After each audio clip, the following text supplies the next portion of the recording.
Again, good morning to all of you guys. Again, thank you for taking the time to join us on this beautiful Tuesday morning on our first training of the year for 2022. Today, we're going to be going through the SIP forms contracts, doing templates when it comes to helping our buyers. So today, we're working on templates with the new RPA and how to put it more at ease to help our buyers, especially nowadays with offers are being so hard to get accepted. So instead of going through multiple offers and doing offers one offer after offer after offer, again, I want to help you how to make your job a little bit just simpler, easier, and more efficient to be more productive when it comes to your buyers. So again, just real fast before I start our training, has anybody have any challenges with the new RPA that you would like to share with us? Any challenges you're facing with? If you guys don't still comprehend it, understand it, how to fill it out, please either unmute yourself, put in the chat box, let us know how you feel with the new RPA. If you have not yet done any offers with the new RPA, well, today is your time to learn how to write the offer. But for you guys who actually have done or work with the new RPA, please share any challenges that you actually have faced with this new RPA. So please help us out. Anybody they would like to share? Araceli said it's scary. She needs to learn. Okay, yeah. Well, today you will learn to build your confidence on that, Aricelia. Anybody else? So Freddie, I Yes, had Randy. a challenge in the beginning with the the appraisal. I mean, not the, well, I think it was, when you do the appraisal contingencies and Correct. Yes. when you're doing, when you want to offer more money over the appraised value, that Correct. part, which you helped me with. Yes. But that was my initial challenge. Yeah. Yeah, because on the new RPA, there's a little section to put down how much more the buyer's willing to pay out of difference from the appraised value to meet the original sales price, correct?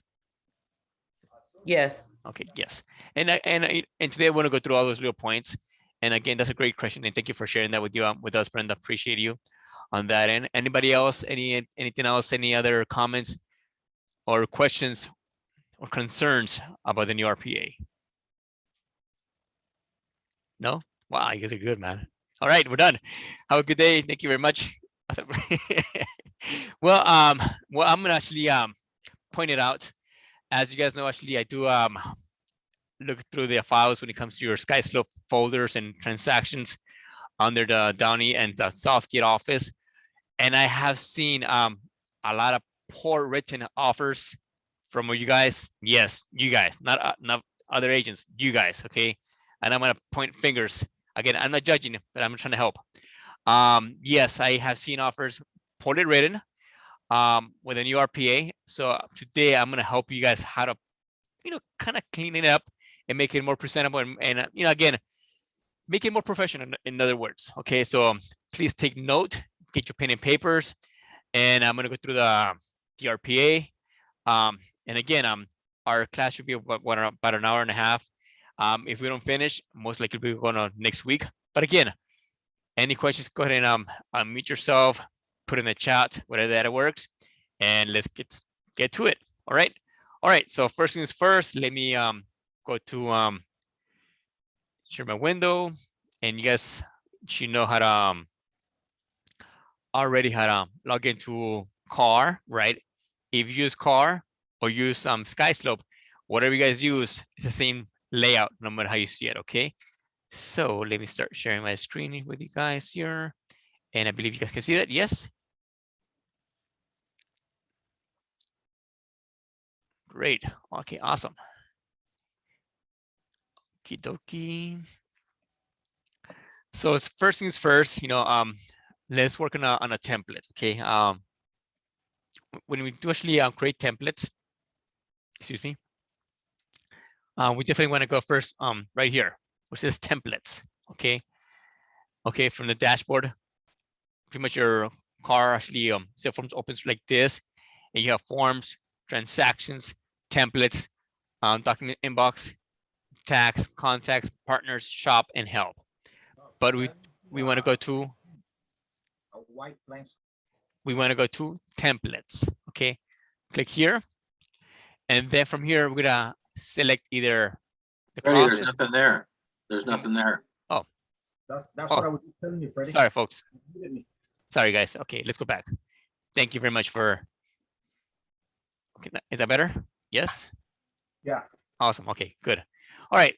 So going back to the beginning. Okay, so when you log into a car the first time, okay, you see dashboard, forms, transactions, templates, doc inbox, task, contacts, partners, shop, and help. So we want to go to templates. Okay, click on templates right there. Now, of course, I have so many templates that I use. Yeah, I'm gonna modify and clean it and delete. But first things first, we was going to start with a new template. Okay, click left. Okay, and then this is going to be a new purchase or offer template. Okay, so make sure to click on that new purchase or offer template. Okay, now we want to give it a name to our template. Okay, so in this case, we're going to name it BHSS, SFR. And again, keep in mind, this is going to be for a single family residence. Okay, purchase agreement. Okay, so SFR, RPA template, right? Got it. Okay, so it's going to be for Berkshire, single family residence, RPA template. Okay, and it's going to be a residential, right? Now, keep in mind if you do condo or townhouse, again, it still applies the same template. Same thing goes with the manufactured. Okay, so residential, condo or manufactured is still considered the same template. Okay, so right there, let's click on residential and hit save. Okay, now from here, it's gonna open another row. It's gonna be blank. So now right here, you get to choose the forms you want to utilize for your template. So the first form that would, of course, is the main one, which is gonna be what? The RPA, right? And that's your acronym for the California Residential Purchase Agreement, right? And make sure you're selecting the 2021. And that should be the only one that's available on their car, okay? Next template you want to select, okay? So depending on the form, okay?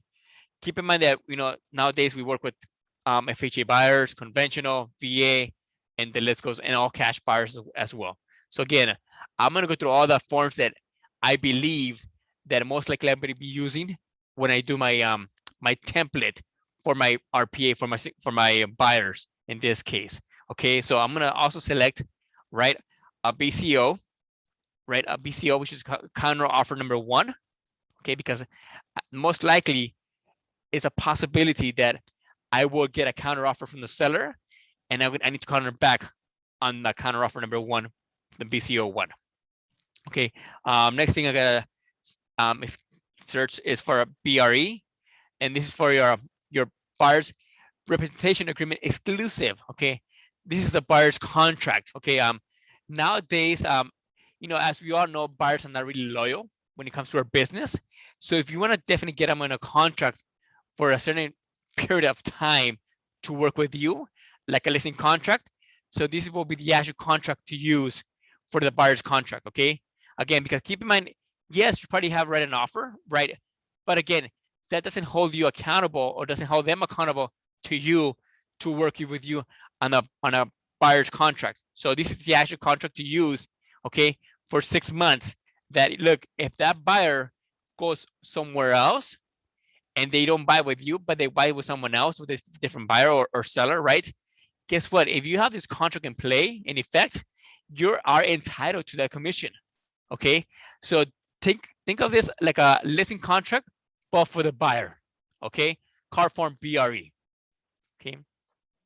Also, I'm gonna select also the CBC. Okay, CBC. That's your cooperating broker compensation. Okay, that's to either confirm, to change, or to modify the commission you're getting paid from the other broker. Okay, again, it's to change or modify the commission you're getting paid from the other broker. Okay, the CBC. The other form that I'll use on my template is going to be the car form COP, and it's not a COP. Okay, it's not a COP. It's a contingency for sale of buyer's property. Okay, and this is the actual contingency period when the buyer needs to sell the property to buy the up leg. Again, this is contingency for the buyer to sell their property that we're selling. Okay, they're selling the home, okay, which they currently own, and they need to sell that house first before they buy the up leg, the house they're buying right now. Okay. The other form that I'll use on a transaction is going to be the FHA VA admonitory clause. FHA VA admonitory clause. Okay, and this is for your FHA buyers and VA buyers. Again, this is the admonitory clause for FHA and VA only. Conventional, you don't need it. But again, I have it there just in case I have an FHA buyer that I'm working with. Okay, as we continue going down the list, I'm also going to select an addendum. Okay, ADM, and it's going to be my addendum number 1. Okay, because again, you never know. I might need to either add or modify the purchase contract or an offer, or maybe there's a list of laundry of items that it might not fit either on a counter offer, a request for repairs, you know, who knows what. Okay, but again, I already have it here on my template. Next one I'm going to choose is going to be the AOAA, which is your assignment agreement addendum. Okay, and this is for to add an additional buyer, okay, or to delete a buyer once the transaction is already in open and has been accepted by the seller. Okay, again, not to be confused to add multiple buyers in the offer. This is when you have the offer already accepted by the seller in a binding contract, and you need to either add or delete a buyer from contract. Okay, now the other one also comes into question is card form SAA, ASA, and this is your additional signature addendum. Okay, now this is a form that we use when we have more than two buyers in one offer. Again, this is when we have more than 2 buyers in one offer, and we need to add an additional a third party. So 3 buyers.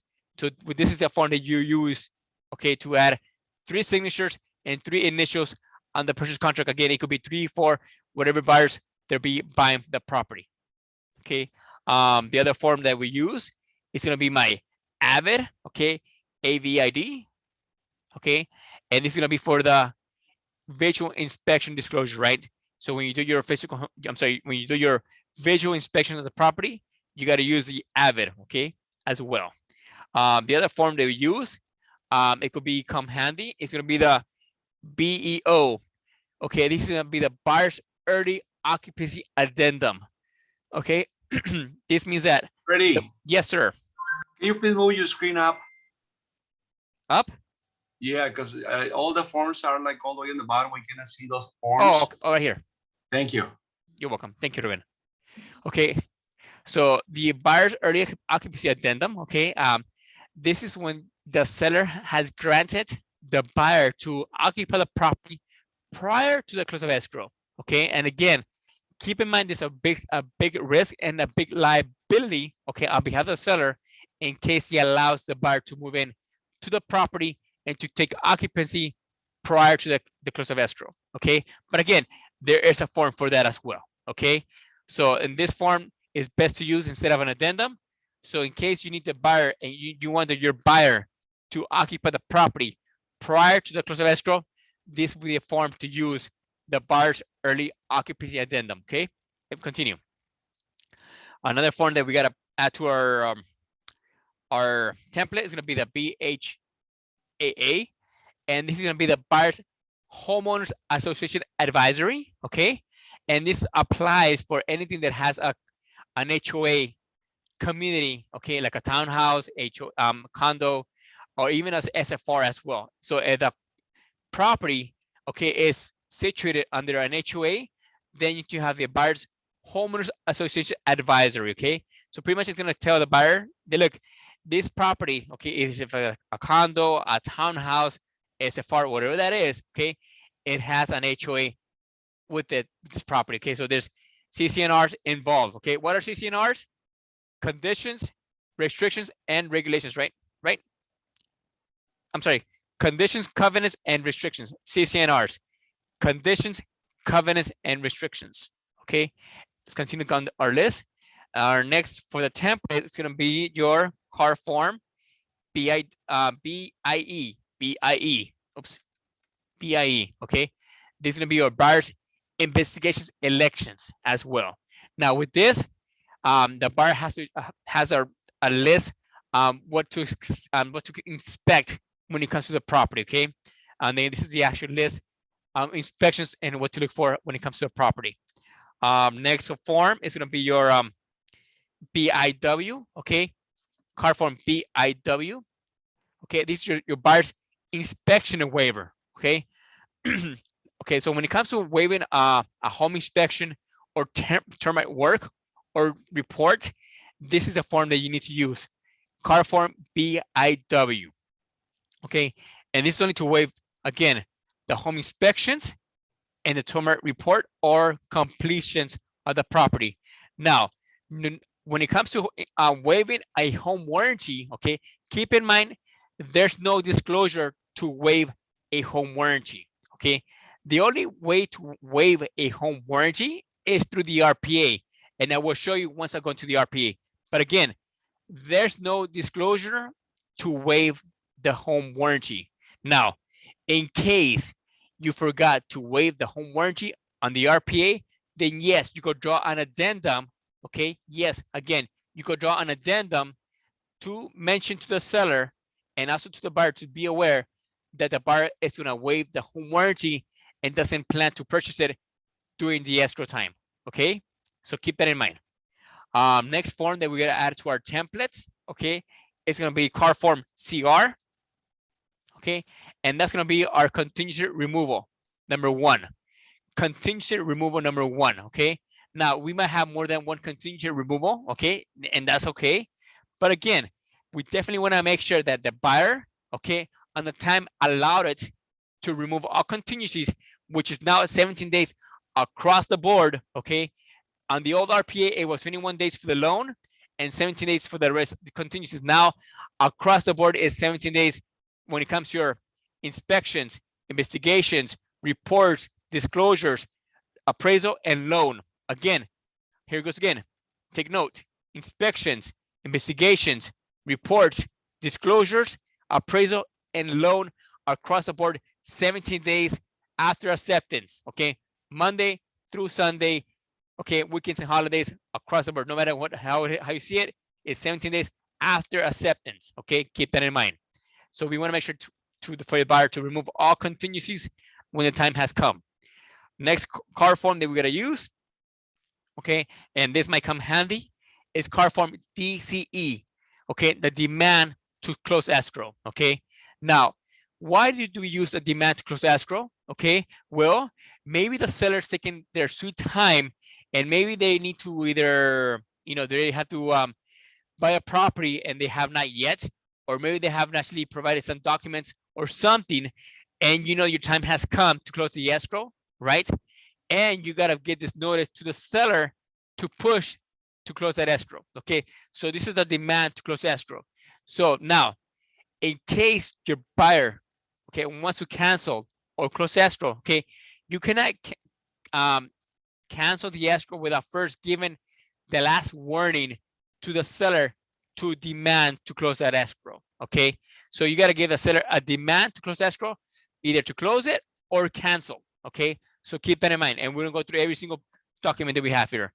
Next car form that we have on file is gonna be the car form ETA.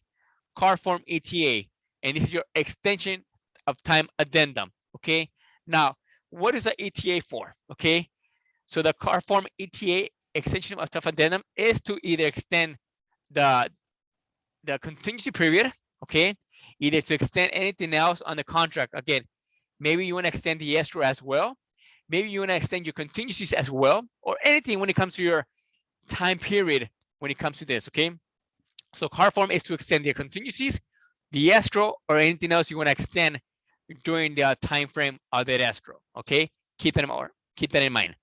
Next car form that we're going to use, and that's going to be car form HID. Okay, and this is for your protection, get a home inspection, and this only applies for FHA buyers. Okay, for your protection, get a home inspection. Okay, and this only applies for FHA buyers, car form HID. Continue going down the list. And that's going to be the NSP. And that's going to be the notice to perform, the seller to perform. Car form NSP, notice to seller to perform. Okay, same thing goes again. Pretty much the NSP and the DCE, pretty much they go hand to hand, but they're different forms to be used. Okay, keep in mind the NSP, it goes again with the seller. Okay, to have the seller to perform when they're not actually providing any reports, maybe any disclosures, or maybe they have not removed their contingency of purchase on their on the selling side, on their side. Okay, now before you want to cancel any escrow, you got to give a warning to the seller, to the other party. Okay, either with a demand to close escrow or the notice to sell to perform. Okay, and make sure to select the right one. I selected number 2. Hold on, let me go back to NSP, and it's gonna be okay. So I already have it in my yeah. Okay, it's right there. Oh. Okay, so again, make sure you go have it on the numerical. Okay, so the first one is NSP number 1. Okay, and yes, you may have more than one NSPs, and you might have more than actually one, and you should only have one DC. Next form that we gotta use, okay, in case we're working with a buyer who has an entity, okay, and that's gonna be your RCSD, right? -B. Okay, this is gonna be the representative capacity signature disclosure to the buyer. Okay, B1. Okay, RCSD-B. Okay, and this is gonna be what? The representative capacity signature disclosure to the buyer. Okay, this is when the buyer is an entity, either a trust, LLC, corporation, power of attorney, okay, or anything, or any that entity. Okay, so this is the form they would use for the buyer when they have an entity, okay, in play, a trust, LLC, corporation, power of attorney, and so on. Okay, next form we gotta add to our template. Okay, and that's gonna be the RFR, which is gonna be the receipt for the reports. Okay, so this is gonna be the receipt for the reports when you get from the buyer. It could be a home inspection, it could be the preliminary report, it could be the NHD. Again, any report that you get, okay, it should be right here written down on the disclosure on this form. Okay, and that's car form RFR, receipt for the reports. Next form that we want to actually add to our template is going to be the car form RNR. Okay, request for repairs number 1. And yes, you might have more than one request for repairs. Okay, but again, it's going to be your request for repairs number 1. And this is where the buyer will go and request either a price reduction, a credit back to the buyer, okay, or a laundry list of items that the buyer would like to request the buyer to repair prior to the close of escrow. Again, either the buyer has requested to reduce a price, okay, from that price to a lower price, or to credit back a certain dollar amount back to the buyer, or to an itemized items of other items that the buyer would like to have the seller to get repaired prior to the close of escrow. Okay, and that's on your request for repairs. And the last one that I see here is going to be a car form VP. Okay, and this is going to be your verification of property condition. Okay, car form VP, verification of property conditions right there. Okay, and that's going to be a car form VP, and it's going to be the last one, and this needs to be done 5 days prior to close of escrow. Okay, your VP. All right, so pretty much this is the entire list that I believe that actually would be needed when helping the buyer.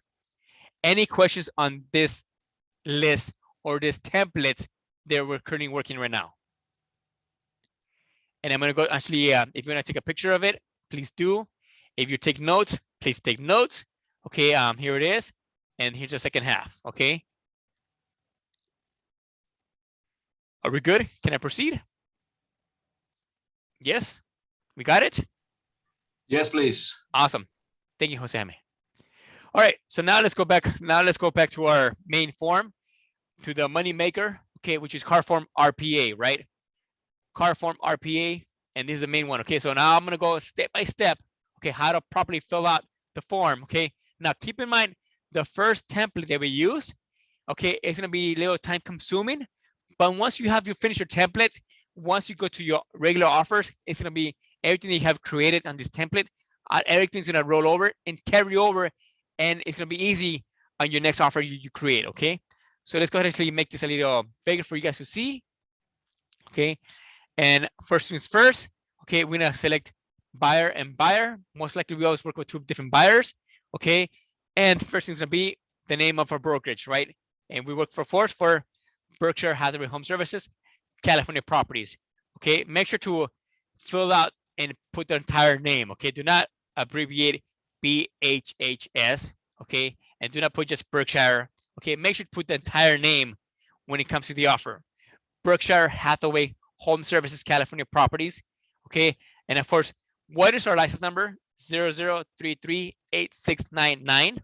Okay, that's the broker's license, and then your name goes right here. Okay, and then your license number. Mine is 01750160.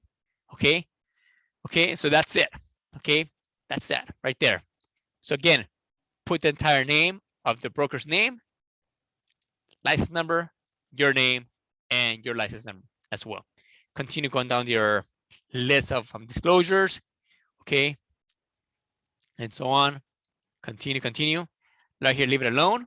Okay, because we don't have a buyer's name yet.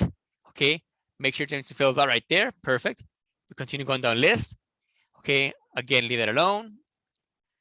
Continue going down. Now, here it is. Okay, so here's the actual place that I want you guys to actually properly fill out the offer. Okay, so now right here, it's gonna be left blank. Okay, but right here, of course, most likely when it comes to section 2B, okay, we are working exclusively with the buyers only, right? So again, we make sure to have our broker's name right there, license number, your name, and your license number as well. And check 1, select the buyer. Now, right here on top, we want to select the seller side. Okay, seller side. Now, keep in mind this can always get modified. Okay, depending on your offer, because you might come across that you're helping the buyer and seller and being a dual agent as well. Okay, so if that's the case, then on your offer, you gotta unselect seller and then click here. Okay, and automatically. But again, that will be on your offer right there. Okay, but so far just leave it like that, and so on. Okay, continue now. When it comes to and everything else here, okay, make sure to properly put the dates. Okay, now when it comes to the date prepared, this is the date you're preparing the offer. Okay, so today's date, okay, it's gonna be January 25th, and we'll go here. The offer is coming from, okay, the buyer's name, the property address, okay, the city, the county, and again, when it comes to the county, please make sure that put the name of the county, do not abbreviate, on the zip code and the parcel numbers. Okay, plural, parcel numbers if it applies, or only one. Okay, so either one or more. Okay, parcel number or numbers. Okay, now when it comes to having the selling the listing agent's broker's name, please make sure to always write it down. And again, please, I emphasize and I encourage to please put down their license number as well. Okay, I have seen your offers that you guys do not put the license number either from the brokers or the agents. Okay, please go the extra mile and search it online. Go to the DRE. Now, if you selected the MLS Connect and the MLS Connect does not bring over the license number, please, okay, I will call it out on SkySlope. Okay, again, I need license numbers here to all 4 parties. Okay, I need right there from the brokers, the agents, and as well as yours. So please go the extra mile, search it, and write it down here, please. Okay, right there. Same thing goes with the broker's name and the listing agent's name as well. Okay, do not leave it blank. Okay, because again, I would definitely call that out in SkySlope that you missed the license number on your offer. Okay, when it comes to potentially helping more than one broker, okay, on this, okay. Now, in case you have a different broker helping you on the buyer side, okay, yes, you may select here either for the seller or the buyer, but this is going to be the buyer. But again, we'll leave it blank because again, it's really rare when you have another broker for, let's say, for example, let's say Remax helping you or you helping them, okay, with the buyer. It's more common to have a seller being helped by the different broker. But again, it could work either way, okay? So again, if you have a additional broker acknowledgement, okay, if you have, let's say, Remax helping you to double team with the buyer, okay, it could happen. It's possible. Let's say, for example, okay, I'll put myself in this this scenario. My brother works for C21 All-Stars in Pico Rivera, okay? He's a C21 agent. I'm Berkshire. So let's say, hey, he comes in one day out of the blue. Hey, Freddie, you know what? I have a buyer who's willing to actually, I need some help with. Again, you know, I'm out of the area. I'm in Pico Rivera. You're in Southgate. I really don't work Southgate. Would you be willing to go half and half with me? You know, if I write an offer, or you could write the offer, but let's work together as a team. Okay, then him being a C21 agent and I be a Berkshire agent, then yes, okay, I would definitely have to select this section here to identify and to acknowledge that, look, and to also tell the other party there are two different brokerages working with one buyer on this transaction. Okay, so we definitely gotta tell the other party there are two brokerages working with the one buyer on this transaction. Okay, so this only applies when you have more than one brokerages working with a buyer or seller. Keep that in mind. Okay. So when it comes to the grid, okay, please pay attention when it comes to the grid. Okay. Again, so when it comes to the purchase price, we know that it goes right here. It's not on top no more like before. Okay. Purchase price, if it's all cash, please select the all cash. Okay. By default, I'm gonna go here to go 30 days. Okay. Now, real fast, please take note. Okay. If you're helping somebody who's working with all cash, okay, and when they have the money in their bank account or mutual funds or investments, okay, when we're doing all cash, please take notes of the days to close the escrow. Okay, you could go either 15 to 30 days all cash or less. Okay, you could go 15 to 30 days all cash, 30 to 45 days conventional, 45 to 60 days FHA or VA, depending on the loan. Again, 15 to 30 days all cash, 30 to 45 days conventional, and 45 days to 60 days FHA or VA. Please take note of that, okay? Now, why am I saying this different dates, okay? Because again, yes, you can close an escrow within 15 days, okay, after acceptance on all cash. Again, the most you could go 30 days if you want to, okay, depending on the scenario. Same thing goes with conventional. 30 to 45 days. Again, you might have a conventional buyer, but again, maybe they need to sell their property, right, to buy this property. So that's why you need to extend the days after acceptance instead of 30 days, okay, and so on, right? And FHA and VA, right? Especially maybe there's more restrictions on FHA. Maybe there's things to be done by the lender and so on, right? So please keep that in mind, okay? Now, in case you want to close on a certain date, okay, this is a certain date, okay? Now, by default, I would say 30 days, but never select unless you want to modify, okay? Well, you know what? I want to close on this day, on the 21st. Okay, there you go, okay? This is on a specific date, okay? Date, okay? Now, I have seen you guys put sooner here, okay? Do not put sooner, okay? Right there. Okay, this only go. I seen this, you guys. Okay, I seen you guys put that right there. Okay.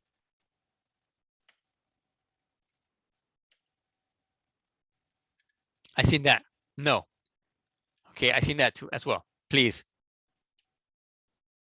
Please do not put that like that. Okay, that doesn't make sense. Okay.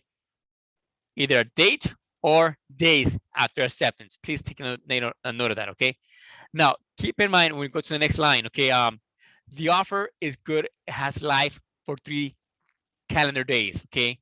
So pretty much this is after the last signature. Okay. So that the offer will expire on the 3rd day at 5 p.m. Okay. Or unless you give it a specific date to expired, okay, and a specific time, either AM or PM. But again, the offer will expire on the third day at 5 p.m. Okay, if that offer doesn't get reviewed, accepted, or rejected. Again, the offer has life for 3 days. Okay, only if it's Friday, Saturday, Sunday, and Monday. By 5 p.m., the offer will expired and that offer will become dead by then. Okay, unless it has been accepted, unless it has been countered on, unless it has been reviewed or has been rejected. Either one. So keep that in mind. Okay, unless you want to extend your days. Okay, but again, you cannot extend your days. You got to extend your date. Okay, date, and the time. Okay, so you cannot extend the days, or you can extend that only the date. Okay, so leave that alone. Now, when it comes to your earnest, to your initial deposit, okay, I would definitely encourage you guys always put a 3%. Okay, this is to be out of the sales price. Okay, so at a $500,000 property deal, okay, maybe you want to go up 3%, and that'll be $15,000. Okay, now keep in mind the initial deposit must be deposited, okay, or transferred or wired, okay, to the escrow holder with how many days? Now this says here business days, okay, but here is business days. If you notice here difference from calendar days, okay, business days is because escrow only works Monday through Friday, okay, and they don't work on the weekends or holidays, okay. So if your offer does get accepted, for example, on a Friday, okay, so they have until when? Until Wednesday to bring in the money to escrow, okay, because again, Saturday and Sunday do not count.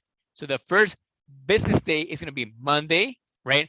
Tuesday 2nd and Wednesday the 3rd, okay. So again, 3 business days after acceptance, okay. Please keep that in mind, okay. Do not get tricked on that Monday has the last day if your offer got accepted on a Friday, okay. Please make a note of that, okay. Or, okay, now by default, the money is going to get wired to escrow. And I have seen this, okay. I've seen this.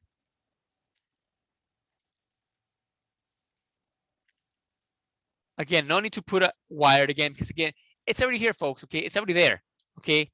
Unless you want to do a money order, okay. Okay, can you miss for money? Okay, order, right? Okay, or cashier's check or personal check, whatever that is. But yes, you guys select this part, okay? But again, by default, it's gonna be done by wire transferred, okay? All right, let's continue moving on, okay? In case you wanna do a little increased deposit, it goes right there. But again, I would wanna say leave it alone. When it comes to your first loan amount, it goes right there. This is the actual difference of down payment, okay? Now, when it comes to your points not to exceed, okay? So right there, by default, you know, as we all know, the rates are going up, okay? The rates are going up already, okay? So we definitely want to make sure that and this is the actual rate your buyer got approved for. So right now I'm gonna put it at 3.25, okay? Just keep it like that, safe, okay? So regardless of the rate, okay, regardless of the loan, okay, so this is gonna be a fixed rate, okay, or if you select this box, it's gonna be initial adjustable rate, okay. But again, do not select this box unless your buyer has a interest, okay, or I'm sorry, yeah, an adjustable rate on their loan, okay. But again, by default, it's gonna be on a fixed rate at a 3.25%, okay, and not to seek, and the buyer pays no more than 1 point, okay, to the loan amount. Now, keep in mind, folks, okay, right here, I have seen on your offers that you guys have left this blank, okay. Maybe not so much on the loan amount, but on the rate, you guys have left it blank, okay. And keep in mind, okay, again, I want to be hard on you guys. This is going to be your first contingency for the buyer, okay.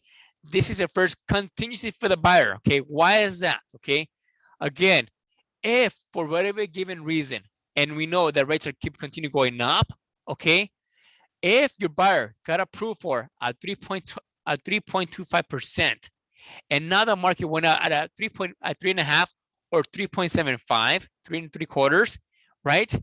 Guess what?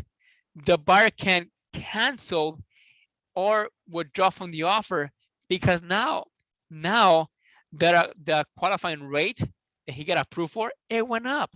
And what's going to happen to his payment is going to go up as well.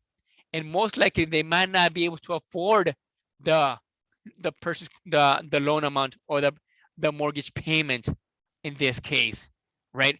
Because again, if they were thinking about paying $1,500, for example, right? Maybe that payment now is going to go $1,650, $1,700 because the rate went up. Those additional points. So that's going to be your first contingency for the buyer to cancel or withdraw in case they want to do so. Again, now if you leave it alone, if you leave this blank, okay, guess what? Your buyer doesn't really care at what rate they get approved for. Now, if they got approved at 3.25 and the rate went up and you don't mention it here on the offer, guess what? They're not entitled to cancel based on that, okay? Because again, they might still get approved for the loan because maybe their loan to income ratios are low, right? But again, maybe they cannot cancel no more, okay? Because you didn't put their rate they got approved for. So please make sure to put an actual rate right there for the buyer, okay? And again, and you don't want the buyer to pay more than 1%, okay, of the loan amount. Because again, 1% or 2%, okay, keep in mind, this is based on the loan amount, okay? And this is also your closing cost for the buyer, okay? So if the loan amount, okay, is $450, for example, right? That's $4,500. Again, they gotta pay outflow of prepaids and closing costs, okay? Now, by default, okay, this loan is gonna be what? Conventional, okay, conventional. Or if it's checked, it's gonna be an FHA or VA, okay? And again, you gotta use card form FAVAC, right? And HID attached, okay? And again, we already attached this to our templates already. Card form FBAC and HID already attached to our contract if you're helping a FHA or VA buyer. But again, by default is conventional, okay? And again, I have seen this as well. I've seen this again, conventional.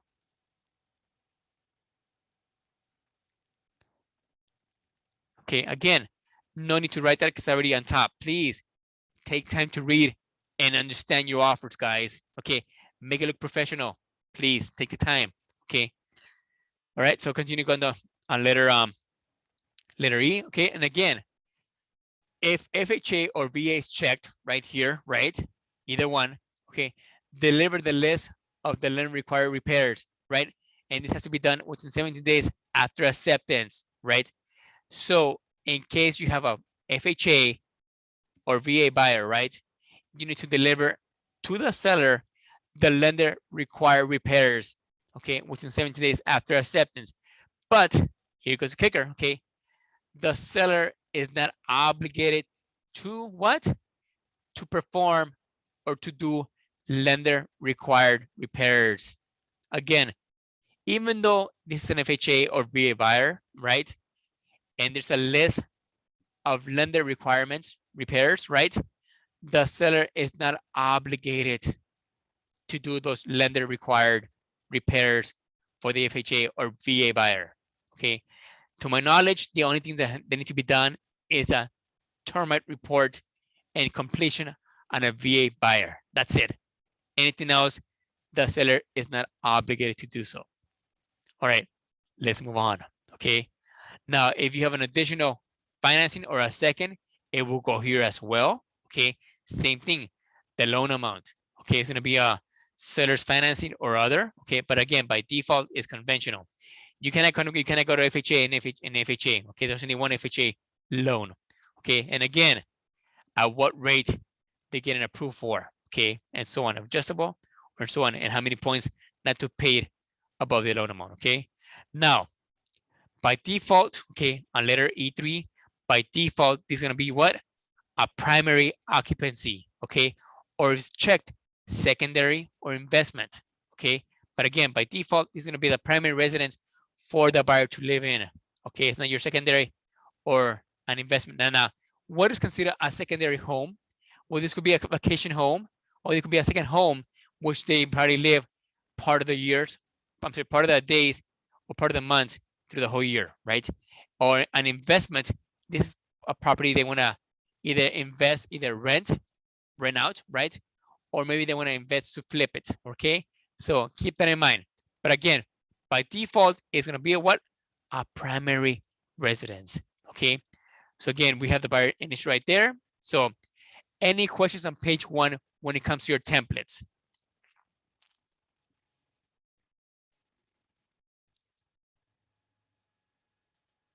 All right, good. I'm glad you guys are paying attention. Okay, so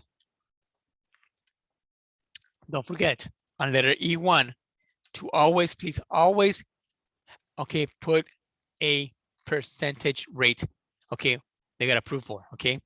All right, let's move on. Freddie, I'm sorry, I do have a question. Yes, Brenda. On the part where the interest rate.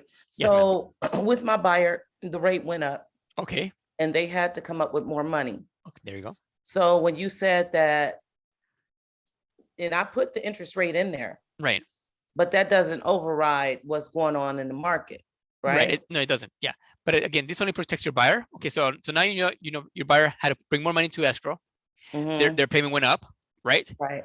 But let's say you left this blank, okay, Brenda, you left it Uh-huh. blank. Now, by leaving it blank, okay, it means that the buyer doesn't really care at what rate they're gonna approve for, right? But Okay. now, if you put the actual qualifying rate, and now your buyer cannot qualify. Well, maybe he still qualifies because again, maybe he has good income, so on, right? But he said, but you know, Brenda, you know what? I'm gonna budget, Brenda, and this is so much I could pay on a monthly basis.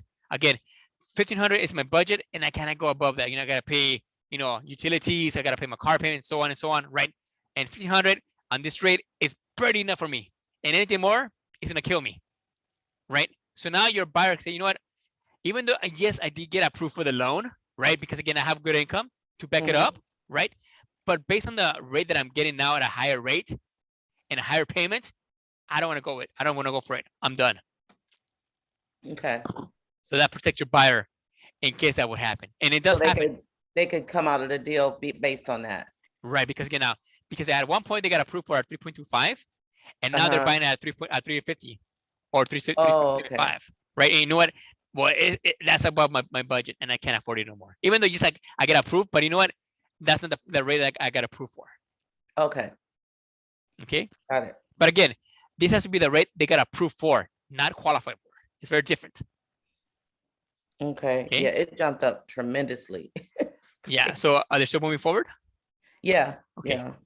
So, So now, so you, first the payment went they go up, correct? How much? $100 more or less? it went from 3.1 To 5 maybe? originally to 4.25.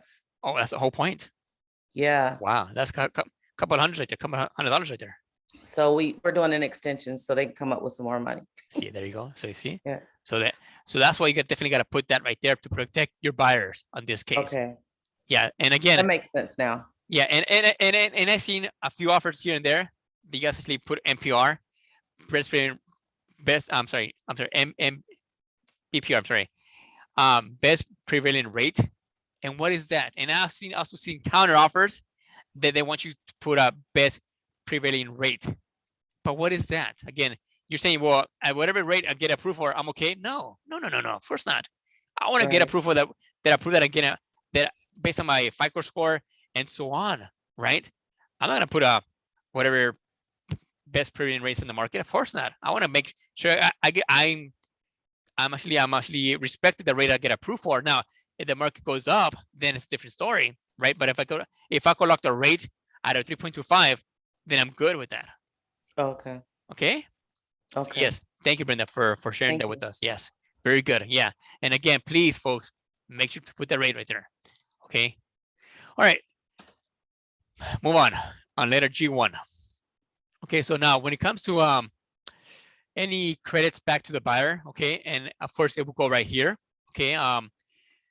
So any additional credits, okay, if any, right here, of course, any percentage right there or so on. Okay. And of course you want to put 12,000, for example, whatever that is, okay? But of course, and of course, or other right there. No, I have seen here, you guys, you put it here, set it to credit.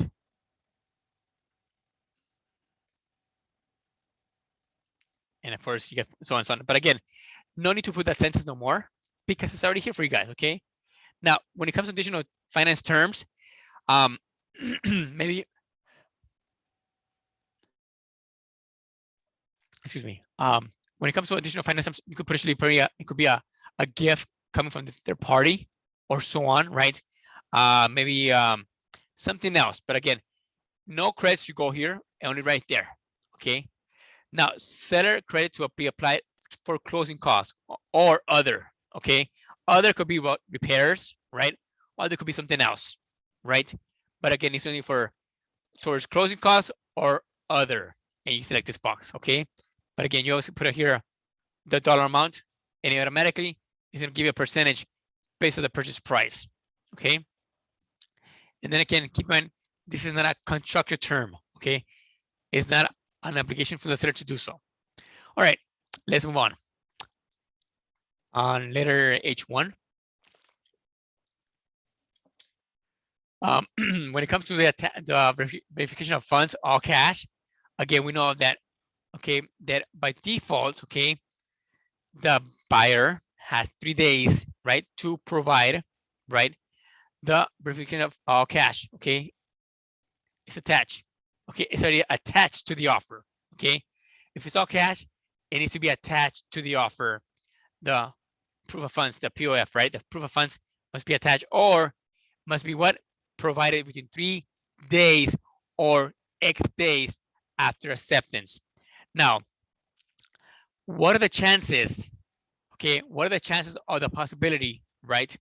That if you submit an all cash offer and you don't provide the proof of funds with that offer, and you provide them, you say, well, you know, I'll do this 3 days after acceptance. You know, what are the chances that that offer is going to get accepted? Pretty much 0 to none, right? If the seller or that listing agent does not see the proof of funds, right, with the all cash offer, most likely they think you're bluffing. And again, it's rare that the offer might get accepted. But again, if you want your offer to get accepted, please attach the proof of funds with the offer. Okay, do not select 3 days after acceptance. You know, sometimes, yes, you get this type of buyers where, you know, I'm very cautious with my money. You know, I don't want people to know how much money I have in my bank account. Blah, blah, blah, blah, blah. Well, too bad. You're buying a property, show the money. Show me the money. Jerry Maguire would say, show me the money, right? Show me the money. Well, show them the money. Okay, folks, again, great movie, by the way. It's a great movie to watch. Okay, so again, make sure to provide the funds immediately upon acceptance, okay, or with the offer. Same thing with the verification of down payment and closing costs, okay? It could be also, it needs to be attached as well, okay? Or 3 days after acceptance or X days, okay? Now, keep in mind when you're doing an offer, if it's conventional, FHA, or even VA, even though VA sometimes is 0 down payment. But again, FHA or conventional, right? Keep in mind that you need to provide the proof of funds upon with that offer as well, okay? You better make sure you better have enough money for down payment and enough money for closing costs as well, okay? In case you didn't ask for any credits from the buyer, from the seller to the buyer, okay? Your buyer must have enough money for down payment and closing costs, okay? And now it's very common to have enough money to the difference, okay, of the appraisal value as well, okay? So for example, if you're buying a property, if your buyer is buying a property, they're buying a property for 500,000, okay, and the original sales price is 475, and you go and you hit a home run, and you go over the fence, and you make an offer instead of 475, and you go 525, okay, that's 50,000 above the asking price, okay, from 475 to 525, that's 50,000 above the asking price. You know for a fact inside your heart, this offer is way above, it's way above the comparables. Most likely it's a minor appraise, and you already told your buyer, look, I know you want this property so bad. I know you're willing to do whatever it takes to get the offer accepted, and so on and so on. I know you want to do 50,000 above the asking price. Great, let's do it. I'm okay with you. I'll back you up. But again, just to let you know, based on the comparables, this property might not appraise. So that means that you got to pay the difference out of pocket in most cases. Okay, keep that in mind. Okay, now, of course, 3 things can happen after that appraisal, and we'll talk more about it on the next page. Okay, but again, if that's the case, you better have enough money for what? For your down payment. Now, if the buyer is putting down 20%, okay, how much money is that? Okay, out of 525, okay, 20% out of that, and that's gonna be 105,000, okay, for down payment. That's 20%, 105,000, okay, plus 50,000 in difference, okay, that's 155, okay. Now, for closing costs, right? How much do we need for closing costs? That's roughly another 2 to 3% out of the sales price. And again, yes, it's based out of the loan amount, but I like to use it out of the sales price. I'd rather have more than less. So if you go another 525 times 3%, that's an additional 16,000, give and take. Okay, so now again, our down payment is 105,000. The difference of appraisal, just in case, is 50,000, and another additional 16,000 above for the closing costs.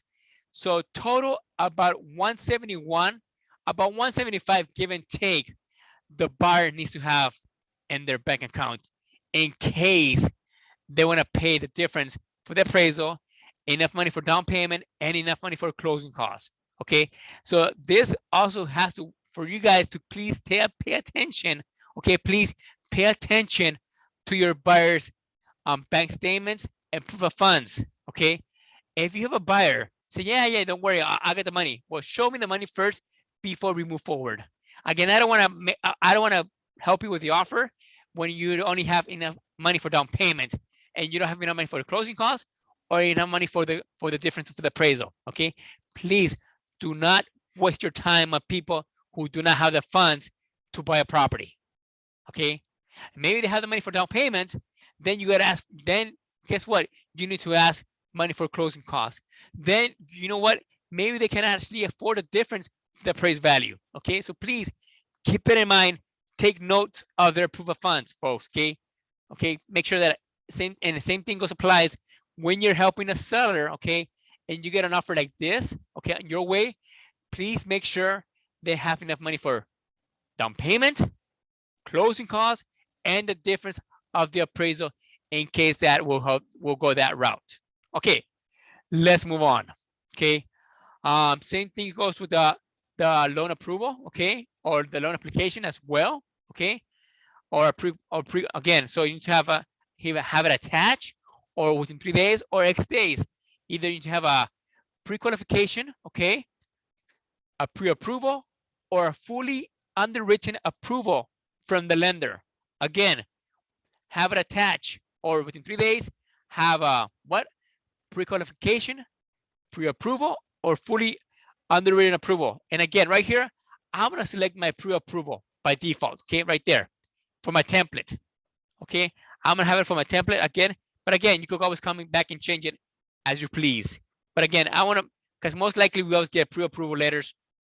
I'm sorry, pre-qual letters from our lenders. Okay, right there. I'll leave it alone right there.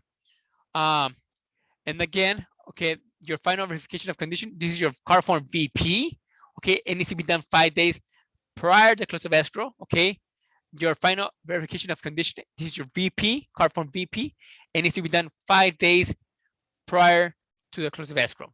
Okay, continue. And then assignment request. Okay, this is your card form AOAA. Okay, card form AOAA goes with the assignment request. Okay, and again, you have 17 days either to add or delete a buyer or X days as well, okay? But again, before that happens, the seller has to approve it as well, okay? You just cannot add or delete buyers without the seller's consent, okay? So keep that in mind. L1 for the loans, contingency periods, okay? So when it comes to the loan, okay, again, the loan approval contingency acceptance, okay, must be removed 17 days after acceptance, okay, right here, or there's no loan approval. I'm sorry, there's no loan contingency right there, okay? Now, if you have a all cash buyer, okay, guess what? There's no loan contingency because there's no loan involved, okay? Sometimes I get calls from you guys, okay, from agents from down here from South, telling me, hey, Freddie, you know, I'm doing an all cash buyer, but the little check mark for the loan contingency, I cannot select it. It goes off. Why is that, Freddie? Well, and they ask him, well, did you select all cash? Yes, Freddie. And then, well, guess what? If you select all cash, there's no loan involved. So there's no loan contingency that is going to take place. So that's why you cannot select this little section right there. Okay, it's either or, okay, either or. Either cash or loan. Okay, but again, so if you have a no loan contingency, then select it here. Now, L2, okay, again, 17 days after acceptance, or again, no appraisal contingency, okay? Now, right here, now here's a trick part, okay? Now, appraisal contingency is based upon appraised value at a minimum of purchase price or how much, okay? So right here, how much money you want to pay the difference, okay? Right there. So right there, in case it's based on what, okay? So I'm gonna base it here on a $25,000 difference, okay? That's it, okay? So the buyer's willing to pay $25,000 from the appraisal value, okay? So going back to my scenario, okay? Okay? So if the appraisal, if at a property that is going for $475, okay? And then the offer you submitted for $425, okay? Now you're saying, well, even if the appraisal came at $475 at the asking price, not at the sales price, right? Now you're saying that the buyer is willing to pay up to $25,000 of the appraisal value. Again, the buyer is willing to pay up to $25,000 of the appraisal value, and that's going to take us what to up the way to $500,000. Okay, right there. Now, if you leave it blank, then it could be it could go all the way to $525 because you're not capping it. Okay, you're not capping it here. Okay, and that's what it says at a minimum of purchase price or a dollar amount. Okay, so if you leave it at a minimum purchase price, then you're saying the buyer's willing to pay all the way to $50,000 difference because that's the minimum of purchase price. Okay, now if you remove the appraisal contingency, okay, it doesn't mean, okay, now right here, guess what? Now there's no appraisal contingency. So now same thing applies. The buyer is okay with paying any dollar amount from the appraisal value. If you notice here, the little box has been removed and you cannot select it no more. So if you select, okay, no appraisal contingency, that means that the buyer doesn't really care at what appraisal the value comes into. Okay, so I'm gonna stop real fast, and I need you guys to please share or have any questions about this little section, because again, I seen it that you guys are still a little confused how to work this out. So any questions so far? So Freddie, the only thing I just don't like it, because You don't like it? I don't like that little removal of the appraisal contingency does not eliminate the appraisal cancellation rights. I understand that, but that was like our little ace in the hole for the other agents that were not really hip to it when you Right. would go in, you know. So now we don't have that ace in the hole no more. So No. we, Yeah. that's the only because- thing. Right, because again, pretty much again, by default, Brenda, by default, when you go to the appraisal, right, If Yeah. if you leave it unchecked, right?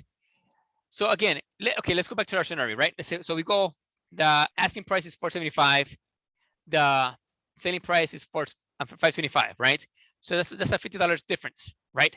And you know, in your gut inside of you, you know for a fact this property is not going to appraise, is not going to appraise, and you tell your buyer, look, I know you want this property so badly, but I doubt it will appraise at 525 for now.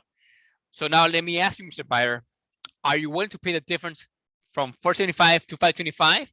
Yeah, I'm okay with that. Again, if he says, well, you know, I don't want the appraisal because you want your offer to get it, you know, more accepted, and nowadays because it's very hard to get an offer accepted, right? By removing the no appraisal contingency, doesn't matter at what price the appraisal value comes in, appraisal value comes in, you pay the difference, the 50,000 difference, no matter how you see it, right? Without having the appraisal contingency. Now, but if you select this box right there, and I put, you know what, okay, Freddie, I want to pay up to 25,000 in the difference of the appraisal value. So if the appraisal comes at 475, I'm gonna pay just 25,000 out of my pocket, and that's gonna bring me to 500,000. Yes, Eddie. I thought we were supposed to put the amount, not the amount that he's willing to pay, but the amount of was this minimum of purchase price, or and then put the amount, you know, like, so in your case, you're giving the example 520. Okay. Well, yeah. So you could do 500,000. Is that what you want? Yeah. Well, again, either way how you see it, it's an actual dollar amount, pretty much. Yeah, correct. Again, you could put the actual sales price, right? Yeah. Because again, at a minimum purchase price, or either dollar amount or the actual price you want to pay to cap it right there. Do you have to put the or on there? Excuse It's me? already on there. The or is It's already there.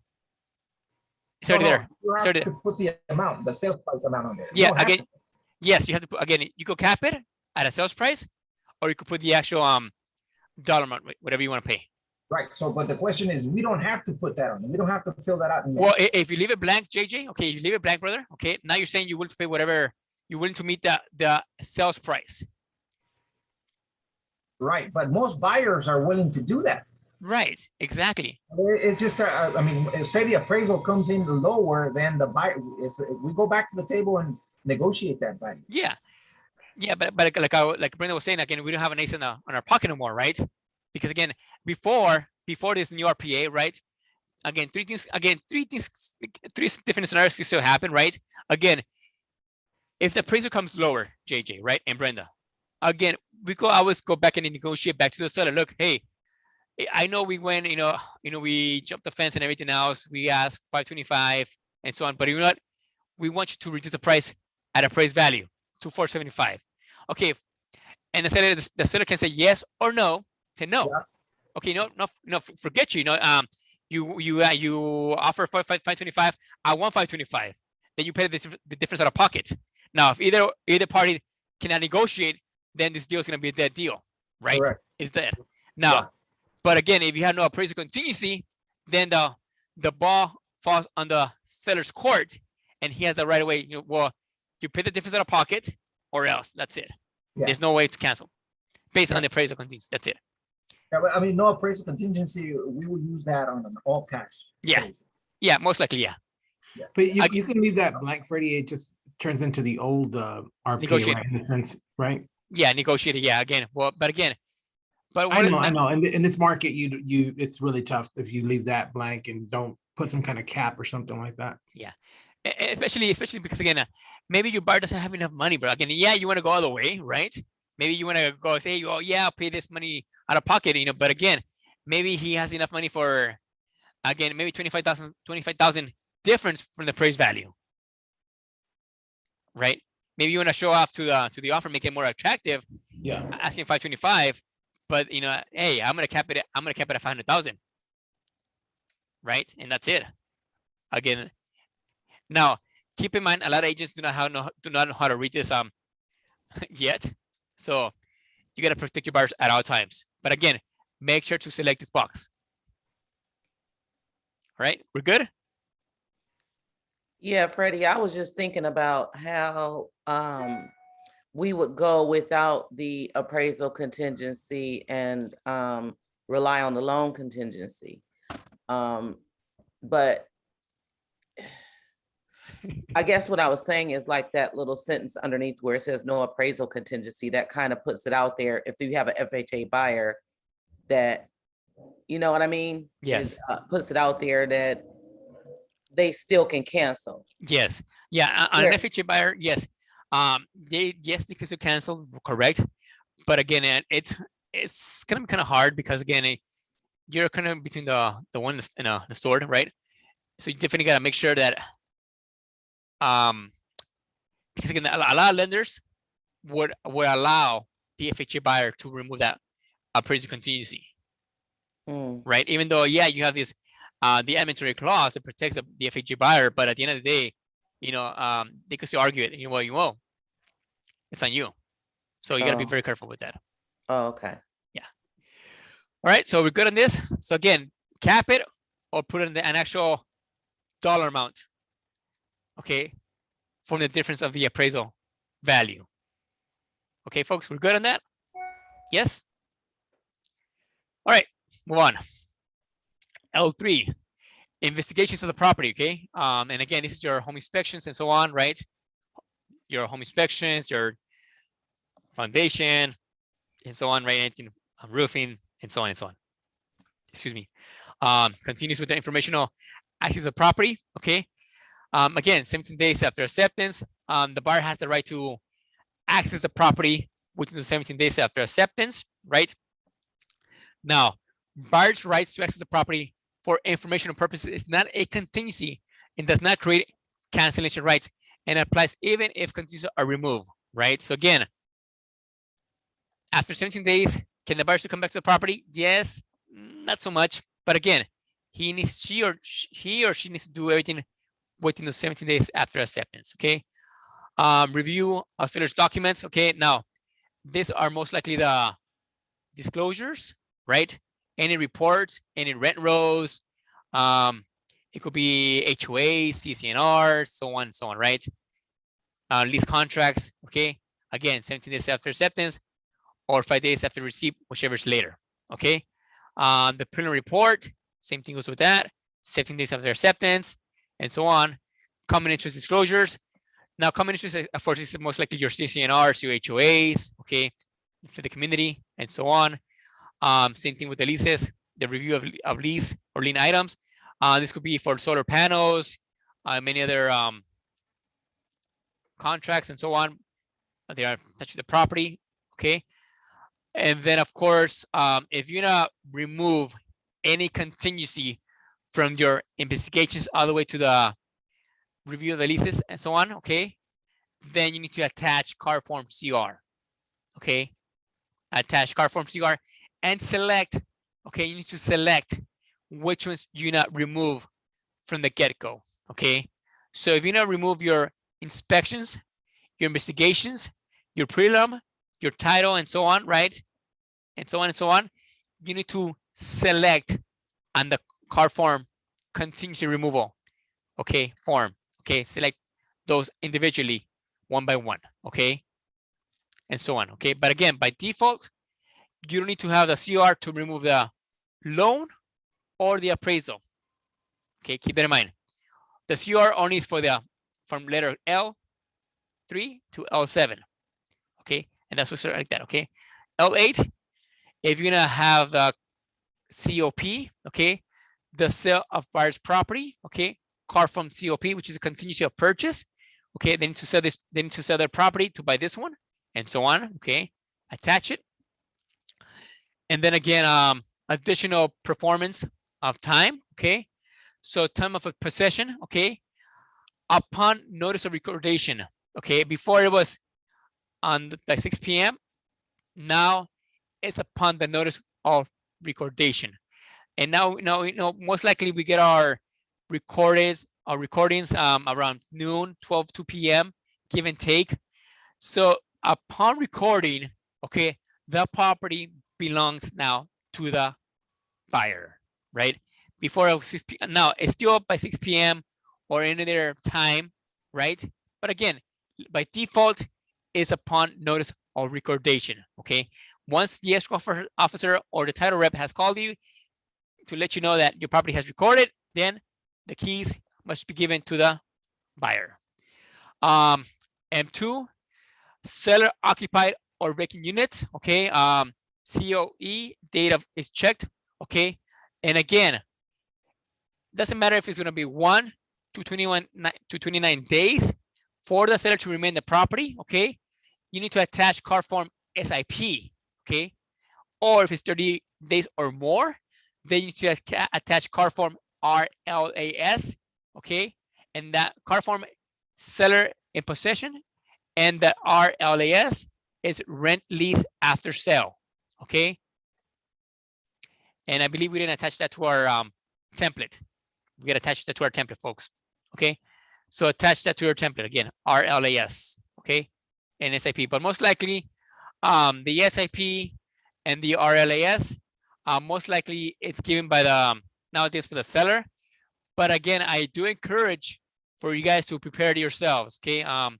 Same thing with the SIP and the RLAS, because I've seen it. You know, it's very common to always give the seller to remain on the property X days after the close of escrow, because you want your offer to get accepted, because you're willing to do whatever it takes to get the offer accepted, and so on.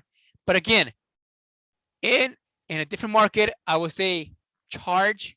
Okay, how much you're gonna charge for the days the seller will remain in possession, and also provide a deposit, okay, to remain in the escrow, okay, for any damages to the property as well. Because again, we know that the seller becomes a tenant to the property. Okay, the seller becomes a tenant to the property after the buyer has owned the property after recording. Okay, so you got to be very careful, because again, God forbid, okay, God forbid something happens. Okay, who is gonna get blamed? The buyer, who's the new owner. If the house catches fire or something happens, or somebody gets hurt, who's gonna be liable? The buyer is gonna be liable for those reasons. Okay, so please keep that in mind. Or if the tenant is gonna occupy the property, okay, see attached occupied property addendum, and that's card form TOP. Before it was TIP. Okay, now we need to have card form TOPA. Okay, which is a tenant occupied property addendum or attached or anything attached. Okay, so again, if the tenant shall remain in the property, you need to attach card form TOPA, TOPA. Okay, let's move on. Okay, document fees and compliance, N1. Okay, now the seller's delivery of documents, okay, is still by default. Okay, it's 7 days after acceptance. Okay, so the seller has 7 days after acceptance to provide all disclosures documents to the buyer to review. Okay, after acceptance, and that's after the last signature. Okay, from this either a counter offer or a purchase contract. Again, sign and return to the escrow holder provisions and instructions. Okay, 5 days after acceptance. Okay, again, must be provided to the seller. I'm sorry, to the escrow holder.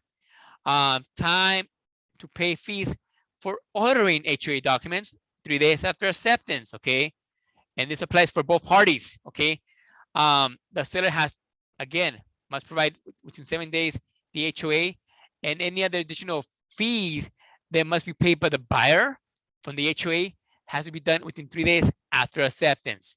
Okay, to install the smoke alarms, detector, water heater, and bracing, again, 7 days after acceptance. Okay, those must be installed, and that's a state law. Okay, that's a state law to have smoke alarms and the carbon monoxide detectors and the water heater bracing must be installed and braced within 7 days after acceptance.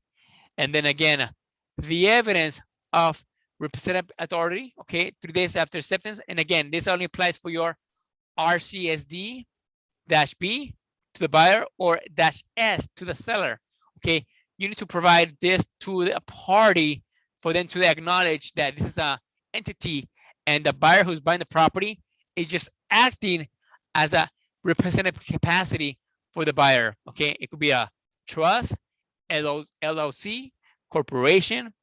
It could be also a power of attorney, and so on. Okay, so any questions on page 2, folks?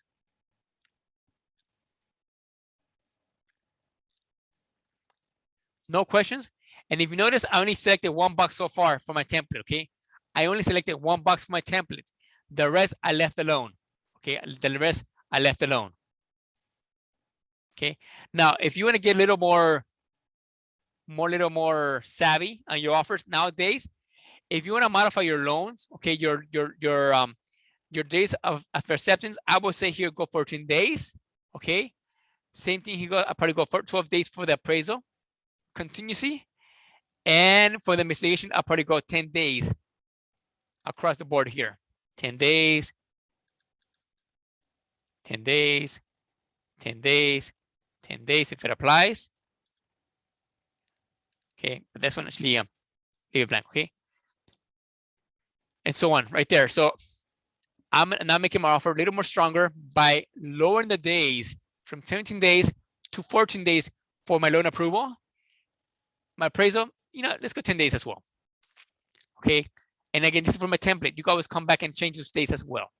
From 17 days to 10 days after acceptance, investigations, information, reviews, preliminary report, and so on. Okay. So let's continue moving on. Okay. We're good? Page 3? Yes? All right. Awesome. All right. Page 3. When it comes to the items that are included or excluded, okay? So by default, I'm going to select the stove, refrigerator, washer and dryer, microwave. Nah, that's fine. Okay, and so on. Okay, and by default here, it's already here, your bathrooms, mirrors, unless excluded below. Okay, so I already added here to have the stoves or stoves. Okay, the refrigerator or refrigerators, the washers or washer, dryer and dryers. Okay, by default to be included in the sale. Anything else, comment selected on your row. Okay, anything additional to be included or to be excluded from the sale, and so on. Now, here comes more parts. Okay, now when it comes to who's going to pay for the actual allocation of costs, again, keep in mind that who is to pay only for the reports, okay, described below. It's not who's going to pay for the work on those reports. Again, this allocation of costs is who is to pay for the reports identified below. It's not who's going to pay for the work identified. It's only for the work. Okay, I'm sorry, excuse me. It's only for the reports to be paid by whom. Okay, so in this case, the NHD, we want it to be paid by who? By the seller. And we want the environmental as well. Okay, and we select our provider by NHD. Okay, the best value right there. Okay, again, select seller and select environmental. Okay, and select again your company you want to select here. Okay, do not leave it blank. Okay, select your provider. Okay, in this case, my NHD. Okay, provided by, and again, select right there. Okay, good. You could select Snap NHD, American Hold Shield, Disclosure, First American, and so on, right? But again, it's up to you guys to choose. And then again, next one will be what? The pest control, right there, pest control, right? And then we want to pay for it by the seller, okay? By the seller, right there, right? What else? And then again, we want to here to select your home, what? Your home inspections. Hey, Freddie, they don't have a box like they used to for section 1 or section 2 on No, the sir. calendar. No, sir. So you have to specify them basically, right? Yeah, you gotta go on a different right here. You could put it right here, Mr. Right here, brother. Oh, okay. Oh, Yeah, gotcha. or right here as well. Other terms. Yeah, Okay. we'll go through it, Roger. Okay. Home inspection reports, okay, and it's paid by the buyer, right? Again, and then of course smoke alarms. And again, please select these boxes as we go, okay, or take note of that. Okay, smoke alarms again paid by the what? By the seller. Okay, any government required point of sale. And again, this is when you have a pre-sale inspection report. Again, I'll go ahead and select it just in case. Okay, by the seller as well. Same thing goes with this one as well, by the seller, and to be corrective remedial actions. Escrow fees right here. Do not put both. Okay, each pay their own fees. Okay, each pay their own fees. And I have seen this also. I've seen this.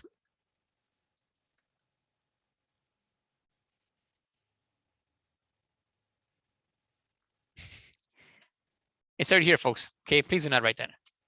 Okay, each to pay their own fees. Now, when it comes to the escrow holder, okay, please. Okay, Roger, hey, brother, you there? Yeah, I'm Okay, here. brother. So let's role play, Roger. Okay. Okay, Okay, you're helping the seller. I'm helping the buyer. okay, Okay, so you have a house for sale for 475. Again, let's go back to the little scenario that we're playing with. 475, and I submit an offer at 525. mhm, Okay, but I asked to use my Castlehead escrow. mhm, Okay, and then I choose to use Orange Coast title. okay. Okay, now Roger, would that to you as an agent, would that be a deal breaker if I selected from the get-go who I want to choose for my escrow and my title? No, So in your eyes, what would that be the deal breaker? as long as the price is competitive and we can agree to the price being, if it's way over, I mean, they're usually pretty competitive, but no, I mean, I don't think that's a deal breaker. So pretty much you focus on the price, the days Yeah. of escrow, and mostly maybe the finance as well. Maybe the finance and also what else you're asking for, maybe for closing costs and so on, right? But again, Yeah, right? But if Yeah. if I'm asking you for the escrow, and again, no matter what, you gotta come back and counter me back. You know what? No, right, I know you want your escrow to be Castlehead and Orange, but you know what? My seller reserves the rights, and I'm gonna choose ABC escrow and ABC title. that's fine. So please, I emphasize to you guys, please put your own company when it comes to escrow holder and title. That's not the deal breaker. Again, like Roger said, if you agree to a price, the escrow, there's the close of escrow, the finance, and maybe closing costs. The rest is secondary. It is. So again, please do not put seller's choice, because again, seller's choice, again, it is an escrow company. And I'm gonna point it out back to you guys back here. Okay, seller's choice escrow. If you don't know, You do now. you do not exactly. And here it is, folks. Here's your seller's choice escrow. Please do not use that unless you know that escrow company by heart, and they're located in West Covina. I'm sorry, in Covina. Sorry. So it's a legit escrow company, seller's choice. So by you putting seller's choice on your RPA, you're saying, you are emphasizing you want to use seller's choice escrow. So please, again, you could use Castlehead, you could use whoever you want to use, but again, at the end of the day, that is not going to kill your deal. Okay, so please do not leave it blank. All right, moving on. And again, each pay their own fees. Thank you, Roger, for your help. Owner's title policy, seller as well. Anything paid by the lender policy, by the buyer, and so on. The county transfer tax fee, seller.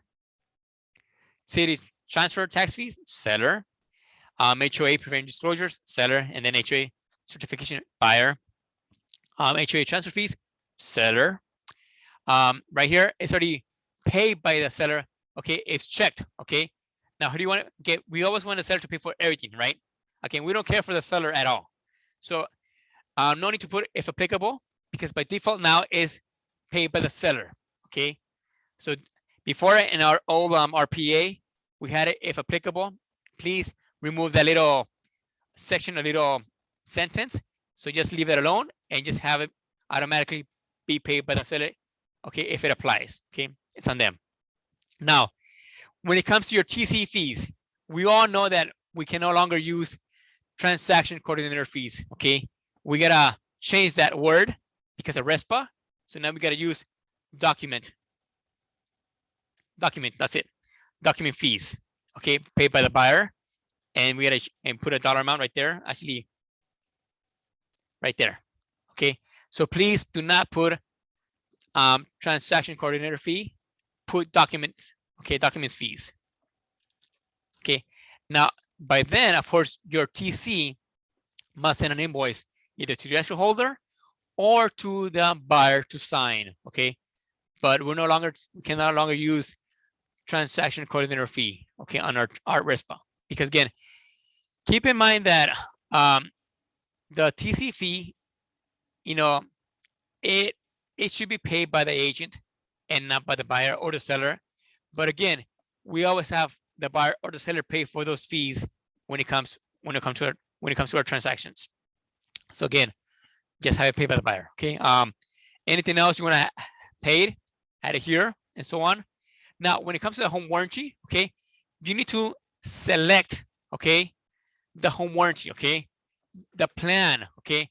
And I seen you guys leave it blank, okay. Can you see this? This is my little booklet, okay. You need to select the plan, okay, the name of the plan you're going to select. So in this case, it's going to be I'm going to use Old Republic, okay. I'm going to use the ultimate plan with washer and dryer, okay. Okay, you need to identify which plan it is. Okay, who's going to pay for it? The seller, right? Not to exceed what? $550. And then who's the provider? And this is going to be Old Republic. So please, folks, you need to identify what plan, the name of the plan. Okay, do not leave it blank. Okay, because again, if you're the one who's going to order it or your TC, they need to know what plan they need to order.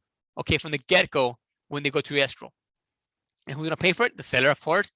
And not to exceed what? $550. And who's going to be issued by?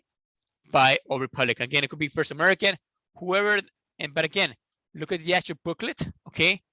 And right there in the back, most likely, or inside the booklet, you have different names of the plans that are available for the buyer or the seller to pay for.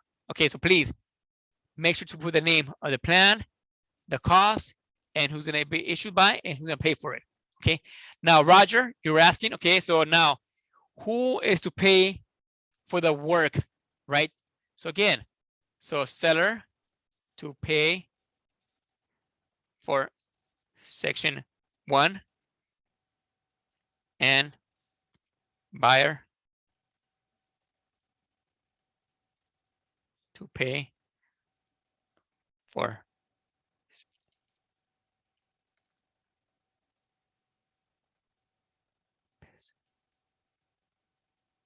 what's your, there it is. Okay, so now we got to definitely put it there. Okay. So again, 1, okay, seller to pay for section 1 and buyer to pay for section 2 of the term report. That's it. Pre-sale inspection as well, right? Huh? Pre-sale inspection. Well, it's already here, Roger. It's right here, brother. Oh, It's on Q6 and Q7, brother. I'm sorry, Q5 and Q6. Okay. Yeah. All right, I see. Yeah, it's already there. So see? Oh, so they kind of changed it. All right. Okay. Yes, sir. Yeah. So Q5 and Q6, it applies for your Pre-sale. your pre-sale or CD pre-sale inspection report. Yes, sir. Okay, cool. Okay, Got it. yeah. Thanks. So one is the actual report, right? Mhm. Correct. And the other one is the actual the corrective remedial action, right? To correct the actual report at all. Okay. So any questions on page 3, folks? Questions so far? No questions? So this is your template. Okay, we continue going on to page 4. Okay. Anything else you want to add to your addenda? Okay. Now, keep in mind that the probate, the manufactured RPAs or purchase contract have become obsolete.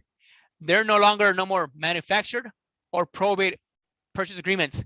So if you're helping if you're doing a template, okay, it could be a probate or manufactured. You gotta select either box right here, okay, and select and so on, or short sale, and so on, right? But if not, leave it alone, and that's it. Continue going down. Okay, now let's skip the pages. Let's go all the way down.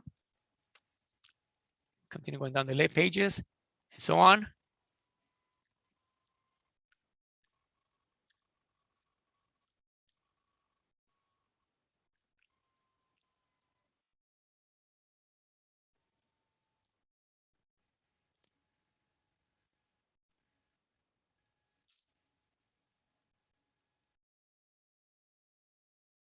Okay, now if you have an entity, you definitely gotta select this. If you're an entity buyer, you gotta select this box right here, okay, to to have the seller to be aware. Okay, and of course you got to attach your car form RCSD with it.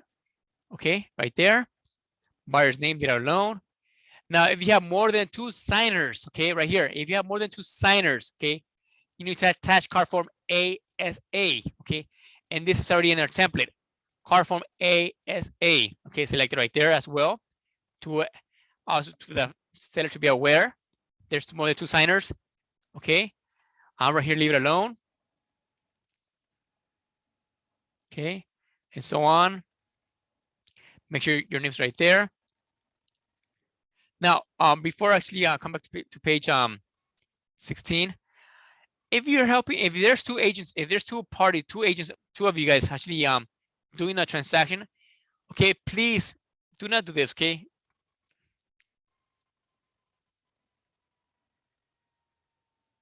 Okay, that's not the proper way to identify 2 agents on a single transaction, folks. Okay, only the selling the buyer's agent, okay, goes right there. The co-buyer's agent, okay, goes on page 16. Okay, so in case Roger was helping me with this buyer, okay, because he needs somebody who speaks Spanish on this cell, right? And then Roger's name will go on page 16 as a co-buyer's agent. Right here. So your name, Roger, will go right here, my friend.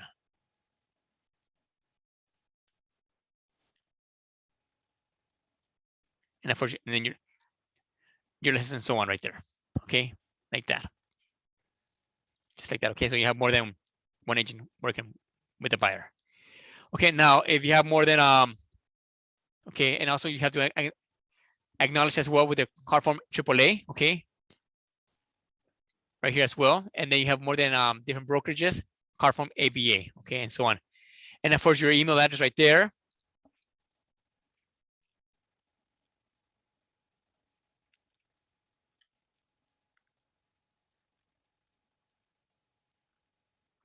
Okay.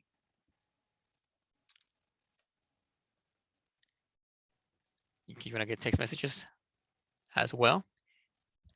Now keep in mind, okay, keep in mind that when you put your email address and your phone number to receive text messages, okay, when they send you an offer through your email or through your text message, okay, that's the actual confirmation that you have received that offer or the document, okay, or it's checked, okay, if delivery shall be made to the internal designated electronic delivery address only, okay, if it's checked, delivery shall be made to the alternative designated electronic delivery address only, okay. So if you select this box, okay, now you got to select a different email address, okay, that you continue looking at on a daily basis, because again, if you leave it alone and it comes to this regular email of yours, if it comes in, now they're saying, well, you got that email, so you got the offer, that's it, okay, and so on, okay, unless you want to select a different address email, then put it here, or something else, or an address and so on, okay, you put it here as well. And that's that right there. Continue moving forward, okay. And that's for your template right there, folks. That's your template right there. So now that we're done with our template, okay, we go back here, okay, and next week we'll go through the different forms, okay, but now I'm going to show you the fastest and easiest way to make an offer because you already created your template, okay. Let's go back, okay, go back to transactions right there, and I'm going to create a new right there, now this is going to be a new transaction right there, okay, and I'm going to actually name this 7890 Main Street in Southgate residential. Now for you guys, again, MLS Connect is the fastest and easiest way. Let me get an actual MLS printout right here for my SIP forms for my car.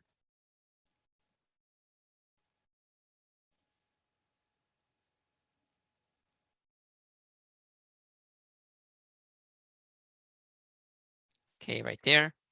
This one on Washington in Southgate. I'm gonna get the MLS number right there. And that's DW 2117457. Okay, that's an actual MLS. Okay.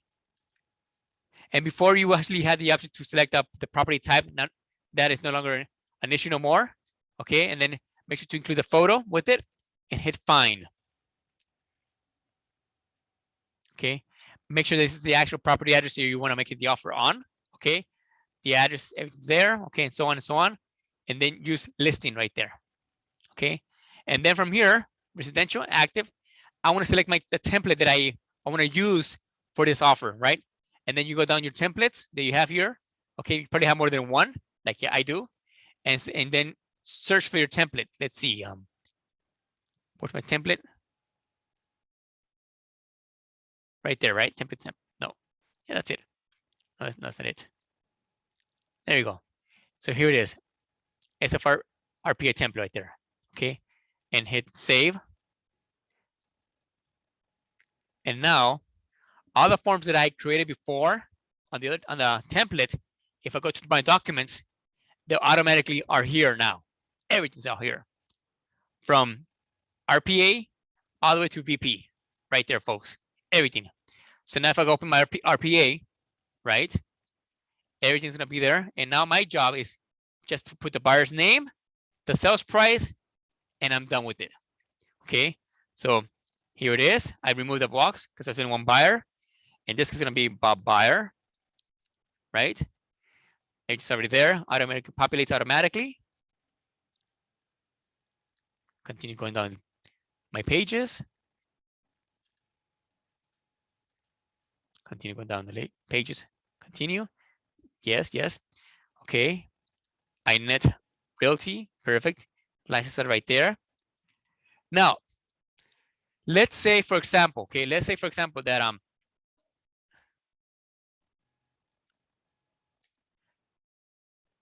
the license for the broker is not here.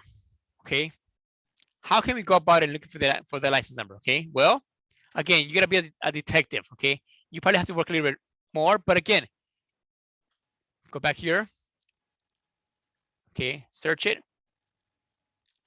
Go to RE. Okay, and then verify a real estate license right there. Okay, and from here we want to go back to our car. We want to punch in the agent's license, copy and paste, copy right there. Control C if you have a Windows, and on Mac I believe it's Option and C, I believe it is. Okay, and then copy right there, and then paste it right there. Hit find, and now right here you notice that Anna Esparza works for her licenses under iNet Realty. So I'm gonna go ahead and highlight this again. Copy and paste it again. Go back to my. I'm sorry, folks. Right here, sorry, right there. Okay, there it is again. Anna Esparza works for iNet. Copy. I'm gonna highlight this. Copy it right there. And then go back to my car forms. And then from here, I'm gonna go what? Paste it, and there it is. So again, please make sure all licenses are there, okay? Go to dre.gov.t, I'm sorry, dre.ta.gov to search for the license number, okay? Continue going down the list. Here's the address right there. It'll populate from MLS Connect. Bob Buyer right there. And now I'm gonna put my date, 25.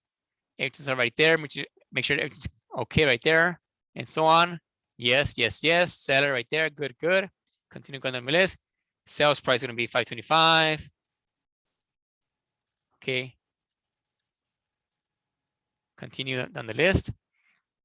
Nothing to touch. Oh, my loan amount is going to be 400,000. Okay, right there. Hit enter right there so far. Conventional, leave it alone. 125. Good, good. Like that. I'm done with that. Page one. I'm not asking for any closing. You know, I am gonna ask for closing costs. 12,000. Right there, like that. Leave it alone. Okay, leave it alone right there. And so on and so on. I'm gonna remove my loan contingency. I don't care. Okay, and the rest is 14 days, 10, 10, 10, 10, 10, 10, 10, 10, 10, and so on. Okay, I'm asking for stove. You know what? This house is vacant, so I don't need to have that attached because there's no appliances. Leave it alone. Okay, and I already have here my NHD, environmental, pest control, report, seller, home inspection by the buyer, seller, escrow fees, castle head escrow, seller, orange title, city, county, HOA doesn't apply. I'll remove that. And then document for the TC fee, buyer, $400.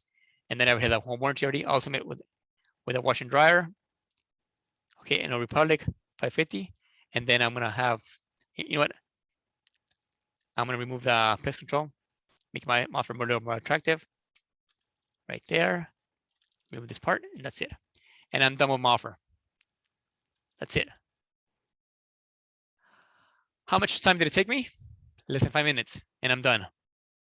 Because I took the time to do my template beforehand to get it done. Was that simple? Yes. Yes, sir. Very simple.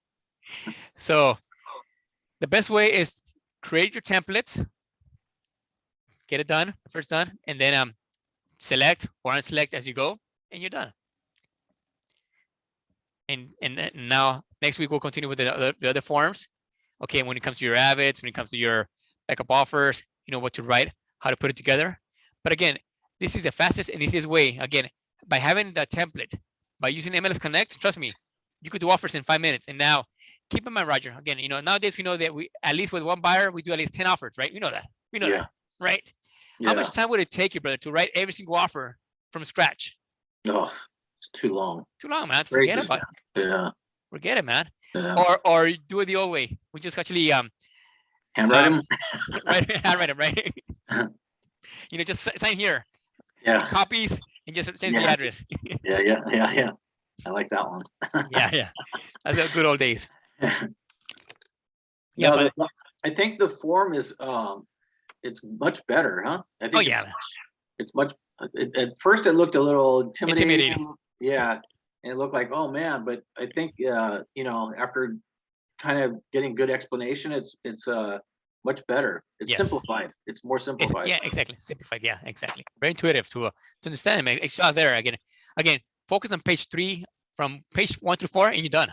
The rest is just initial and sign. That's it. I was going to ask you just real quick on page 16 on presentation of offer. Yes, how sir. so many times you present an offer and then you get nothing back from an agent, Let's go. whether he presented or not.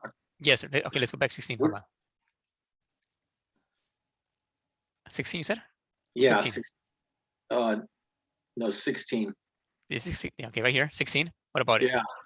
How do you enforce that what's your take on it?